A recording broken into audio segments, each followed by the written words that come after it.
صدر Joe Biden نے امریکہ میں گن وائلنس سے نمٹنے کے لیے صدارتی حکم ناموں کے ذریعے کچھ اہم اقدامات کا اعلان کیا ہے۔ صدر کے اعلان کے کچھ دیر بعد ہی ریاست ٹیکساس کے ایک علاقے میں فائرنگ کے ایک واقعے میں ایک شخص ہلاک اور کم سے کم 5 افراد زخمی ہو گئے۔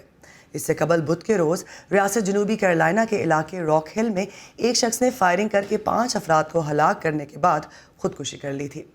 گزشتہ چند مہینوں کے دوران فائرنگ اور قتل عام کے ایسے ہی متعدد واقعات کی وجہ سے صدر بائیڈن نے فوری اقدامات اٹھانے کا اعلان کیا ہے۔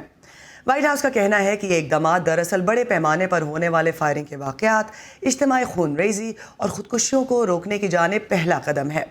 نخبت ملک کیپٹل ہل سے ہمارے ساتھ موجود ہیں۔ نخبت، صدر بائیڈن نے حالیہ چند ماہ میں امریکہ میں ہونے والے قتل عام کے واقعات کے بعد اس اہم ایشو سے نمٹنے کے لیے جو صدارتی حکم نامہ جاری کیا ہے، اس کی تفصیلات کیا ہیں؟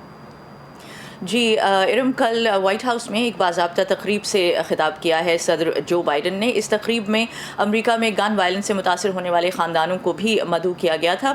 صدر بائیڈن نے اپنے خطاب میں سب سے پہلے تو یہ واضح کیا کہ امریکہ میں گن وائلنس دراصل صحت عامہ کا ایک مسئلہ ہے۔ انہوں نے کیا کہا، آئیے سنتے ہیں انہی کے الفاظ میں۔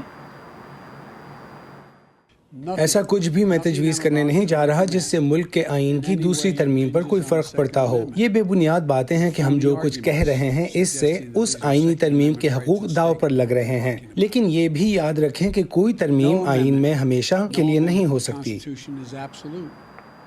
جی، صدر بائیڈن کے الفاظ آپ نے سنے۔ جن انتظامی اقدامات کا صدر نے کل اعلان کیا ہے اس کے سلسلے میں بتاتے چلوں کہ امریکہ کے محکمہ انصاف کے لیے ایک قانون تجویز کیا گیا ہے جس کے تحت ملک میں ایسے چھوٹے نامعلوم ہتھیاروں کے پھیلاؤ کو روکا جائے گا جن کے کوئی لائسنس نمبر یا رجسٹریشن نمبر نہیں ہوتی۔ یہ بتاتے چلوں کہ یہ چھوٹے نامعلوم ہتھیار دراصل گھروں پہ بآسانی تیار کیے جاتے ہیں اور ان کا کوئی رجسٹریشن نمبر نہیں ہوتا، جس وجہ سے قانون نافذ کرنے والے ادارے ان کا پتہ نہیں چلا سکتے۔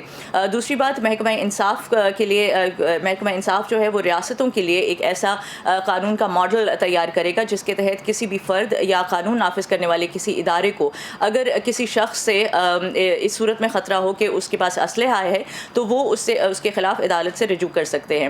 اس کے علاوہ چھوٹی پسٹلز کے اوپر کچھ بریسز یا محفوظ ہولڈرز بنانے کی بھی تجویز دی گئی ہے۔ ساتھ ہی ساتھ صدر بائیڈن نے یہ بھی کہا ہے کہ ملک میں ہتھیاروں کی ٹریفکنگ کے حوالے سے ایک سالانہ رپورٹ پہ کام شروع کیا جائے گا، جس کے بارے میں صدر نے کہا ہے کہ بہت سالوں سے اس پہ کام نہیں ہوا۔ ارم، کیپٹل ہل سے ہمارا ساتھ دینے کے لیے نخبت ملک، بہت بہت شکریہ۔